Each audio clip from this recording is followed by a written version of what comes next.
Hindi wala nga po kami na asawa ko rin. Hindi ba kami mag-inay, kaya napilitan nga po akong magkatapatulog sa bahay na yun eh.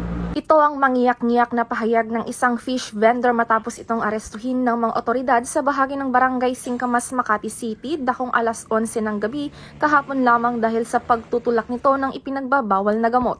Ayon sa report, nagkasanang buy-bust operation ang mga operatiba ng Southern Police District na pinangunahan ng District Drug Enforcement Unit.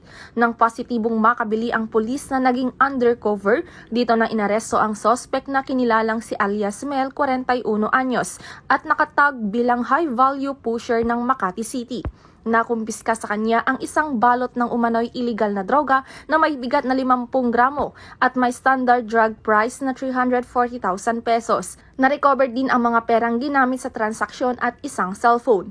Nang makapanayam namin ang suspect na pag-utusan lamang umano ito kapalit ng pera. Naman pong bawal wala rin po Napag-utusan rin lang naman po ako. Kaya sama lang ako sa tao kasi nga wala akong siyang tiwala. Doon tungkol sa pera lang po yun. Baka hindi ibalik sa kanya yung pera po. Kasi kumbaga, pantawid lang namin ang ko sa pang-araw-araw namin. Ayon pa sa suspect, unang beses niya umanong gawin ang pagtutulak. Aminado naman siya na gumagamit ito ng ipinagbabawal na gamot.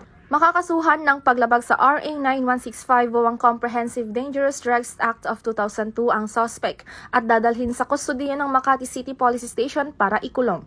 Mula dito sa Southern Police District, ako ang inyong PNN correspondent, Patrolwoman Reyna Joyce M. Dalire, alagad ng batas, tagataguyod ng Balitang Pulis.